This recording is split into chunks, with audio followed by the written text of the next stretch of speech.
Orange vous présente votre émission Lyon Décideur.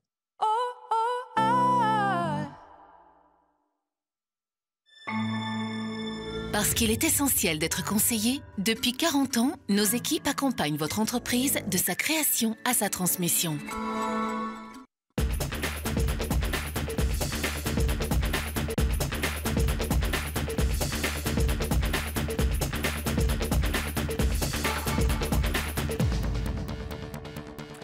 Bonjour et bienvenue dans Lyon Décideur. Où en est l'économie régionale? Quel bilan peut-on dresser de 2018? Comment les chefs d'entreprise voient-ils 2019? On en parle dans un instant avec Christian-Jacques Biret, directeur régional de la Banque de France, qui nous présente les résultats de l'étude annuelle.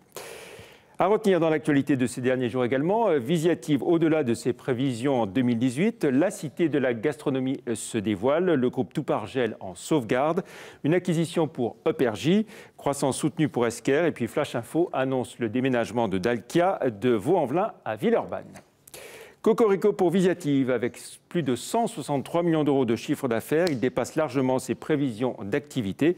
Il affiche une progression de 31%, dont 10% de croissance organique et même 20% sur le seul quatrième trimestre. Grâce à quoi, le groupe de Laurent Fiard annonce qu'il va franchir la barre des 200 millions d'euros de chiffre d'affaires en 2019, dès 2019, avec un an d'avance sur son plan de marche. Une bonne nouvelle n'arrivant jamais seule.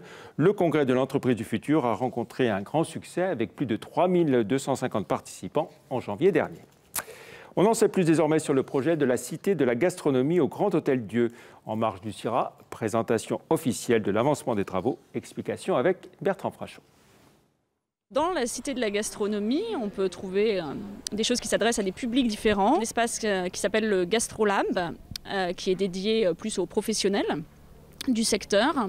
Un espace dédié aux enfants, la gastroludothèque, espace miam miam. La visite aujourd'hui du chantier de la future Cité de la Gastronomie qui ouvrira à l'automne à l'Hôtel Dieu, sous le dôme des 4 rangs. 4000 m² d'exposition et d'ateliers interactifs exploreront les liens entre nutrition et santé en mettant en valeur les produits locaux. Pourquoi Lyon est capitale de la gastronomie? Tout simplement parce que nous avons l'Ain avec ses poulets, ses chapons, parce que nous avons la Savoie, la Haute-Savoie, les fromages, parce que nous avons dans la Drôme ou dans l'Ardèche les truffes. Puis cette cité, elle se veut ouverte sur le monde. C'est pas simplement pour regarder Lyon, bien évidemment, pour montrer cette grandeur de la gastronomie lyonnaise, mais c'est aussi pour montrer que dans le monde entier, il y a une gastronomie qui existe et qui existe aussi au quotidien. Sur ces 4 niveaux, la Cité de la Gastronomie devrait accueillir 300 000 visiteurs annuels. Elle présentera 2 expositions temporaires renouvelées 2 fois par an. On est sur une approche multisensorielle. L'idée est d'éveiller les sens, donc des dispositifs olfactifs, des dispositifs tactiles. On peut par exemple avoir un artichaut géant que le visiteur peut manipuler pour raconter l'histoire de la mère Brasier et de sa recette du fond d'artichaut au foie gras. La Cité de la Gastronomie sera ouverte 7 jours sur 7. Le tarif adulte de la visite est déjà fixé à 12 €. Coup dur pour Toupargel, la société contrôlée à 87% par les frères Tchéniaud, Maurice et Roland. Le holding du groupe a été placé en sauvegarde et les 2 principales filiales en redressement judiciaire. Avec une première période d'observation de 6 mois, Roland Tchéniaud réaffirme sa confiance dans le management de l'entreprise, notamment le PDG, Romain Tchéniaud, son neveu. Le nouveau plan stratégique de montée en puissance de l'activité digitale et de la distribution de produits frais et d'épicerie n'a pas encore produit tous ses effets. L'activité historique de livraison de produits surgelés continue, elle, de chuter. Une acquisition à présent pour Eupergie, l'entreprise de David Bifflard qui vient de réaliser l'acquisition à 100% de Oak Woods, une entreprise britannique d'une vingtaine de collaborateurs dont le chiffre d'affaires dépasse les 2 800 000 € avec une très belle rentabilité. SS2I, tout roule pour Esker qui affiche à la fois son meilleur trimestre et sa meilleure année avec une croissance de 16% l'an dernier, une trésorerie très confortable. Et avec les contrats d'ores et déjà signés, il peut tabler sur une croissance organique à 2 chiffres pour 2019.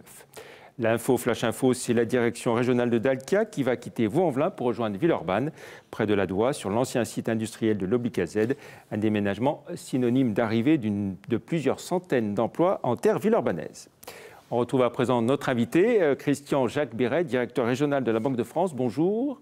Bonjour. Et merci d'être avec nous. Alors, vous êtes en poste ici à Lyon depuis un peu plus d'un an maintenant. Quelles sont vos premières... Depuis 9 mois. Depuis 9 mois. Alors, quelles sont vos premières impressions 9 mois après votre arrivée, après avoir pas mal sillonné la France? Bien, mes premières impressions sont en fait des impressions que je retrouve, puisque j'avais commencé ma carrière ici il y a très longtemps. Et je retrouve une région qui est aussi dynamique, aussi dense, aussi intéressante. Donc, je pourrais pas dire que c'est une bonne surprise, c'est une surprise rassurante, si vous voulez. On en vient donc à cette enquête annuelle de la Banque de France, le bilan économique 2018, avec un ralentissement de l'activité, notamment en milieu d'année, activité qui a marqué le pas par rapport à 2017. Alors, activité 2018, vous savez, a été marquée dans notre pays par au moins un ralentissement, un trou d'air, comme on dit, au début d'année. Ensuite, des grèves de transport qui n'ont pas facilité non plus l'activité économique. Et en fin de parcours, bien sûr, les événements que nous connaissons et qui ne sont pas finis et qui ont évidemment quelques conséquences économiques, au moins sur certains secteurs.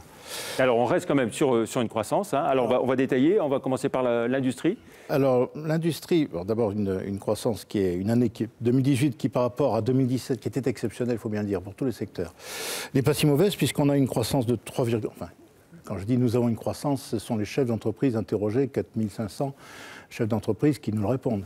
Avoir donc noté une augmentation de chiffre d'affaires de 3,2%, ce qui est moins que les 5,1% de l'année précédente, et on le verra sur tous les secteurs d'ailleurs, mais c'est normal, l'année 2017 était vraiment une année exceptionnelle, après une année 2016 très mauvaise d'ailleurs. Belle croissance pour les services marchands. Services marchands également. Plus forte que dans l'industrie. Oui, 4,4%, ce qui est bien, c'est un bon résultat. Là aussi, un peu inférieur à l'an dernier, mais encore une belle tendance, vu les difficultés qu'on a pu rencontrer en cours d'année. Croissance aussi pour la construction, le bâtiment. Et pour la construction aussi, à 4,5%. À 4%, pardon. Contre 4,5 l'année précédente. Voilà.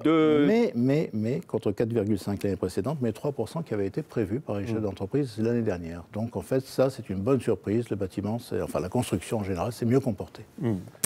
Sur les effectifs, une croissance plus forte qu'en 2017 Alors sur les effectifs, on a, ce qui peut paraître un peu curieux parce qu'on a une croissance d'activité de chiffre d'affaires qui est un peu moindre, qui existe, qui est dense, qui est sensible, mais qui est un petit peu moindre que l'année précédente. En revanche, les effectifs, eux, ont cru un peu plus vite.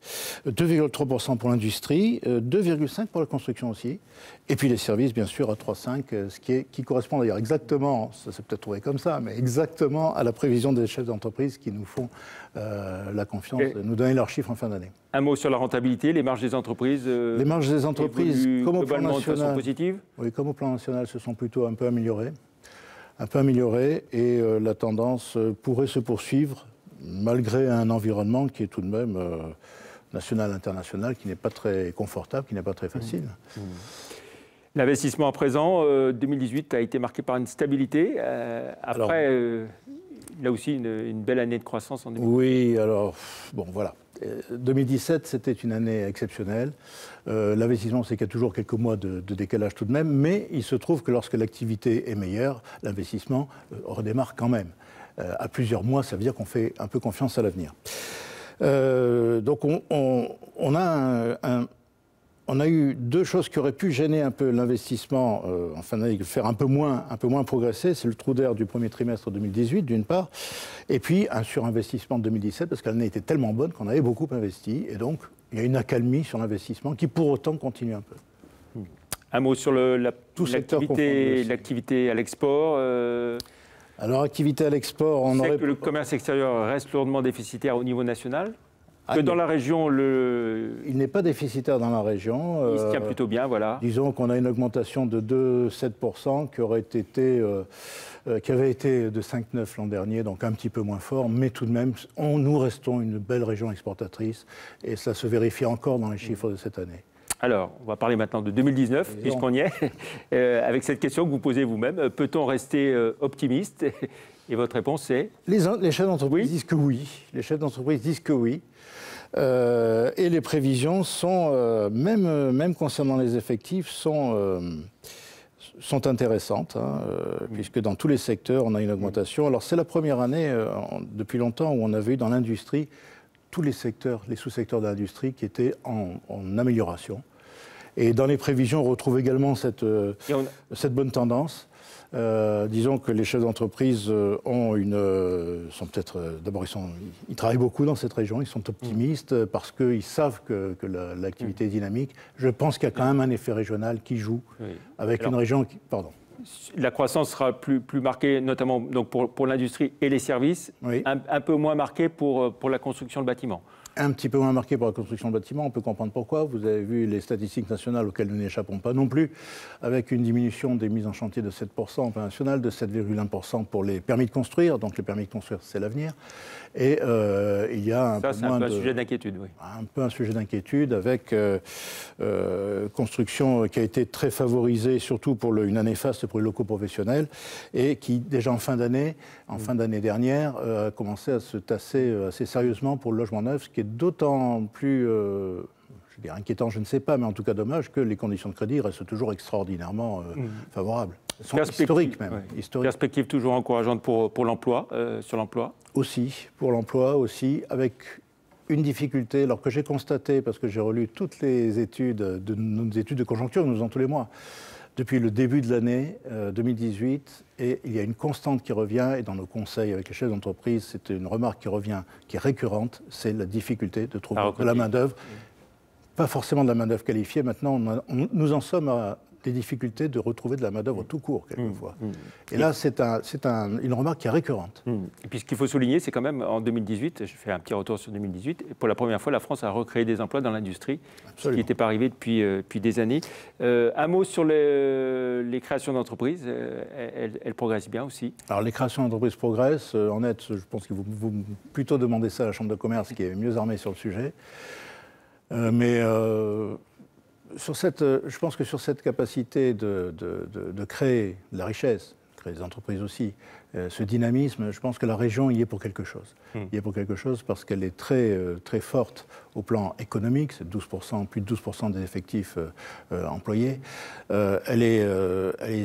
Surtout, elle a une certaine résilience, c'est-à-dire qu'on constate que quand cela va bien dans le pays, Auvergne-Rhône-Alpes est toujours un peu au-dessus, toujours un peu mieux, et quand ça va moins bien, Auvergne-Rhône-Alpes subit moins, donc une capacité de résilience qui est due à sa force d'une part et sa diversité. On voit comme ça s'est passé pour les crises financières, le secteur bancaire français a mieux résisté que d'autres. Pourquoi ? Parce qu'il était justement universel et diversifié. Un mot sur le mouvement des Gilets jaunes et ses impacts sur l'économie. Vous l'avez évoqué à propos de la fin de l'année. Est-ce que durablement, ça peut impacter? Alors, il y a deux sortes d'impacts. Alors, les impacts négatifs, vous savez qu'on n'a pas encore bien mesuré exactement. C'est difficile, d'ailleurs. C'est sur les commerces. L'impact des Gilets jaunes, alors c'est surtout, je peux vous dire, les secteurs qui ont souffert et qui le disent. Ce sont les transports, c'est l'alimentaire et c'est les CHR, ce qu'on appelle les cafés, hôtels, restaurants, donc l'hébergement, la restauration, qui ont évidemment le plus souffert. Pour autant, les mesures d'incitation à la consommation vont créer certainement un effet positif sur le pouvoir d'achat des Français et très probablement sur la consommation en début d'année. Pour les entreprises et pour les particuliers, on va certainement avoir une hausse de la consommation dans les médias. On aurait préféré une hausse d'investissement, mais bon. Hausse de la consommation donc sur le premier trimestre, assez rapidement. On verra, mais c'est fort probable.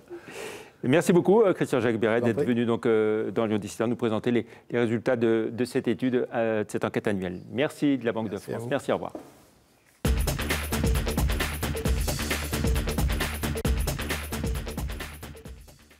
Orange vous présente votre émission Lyon Décideur.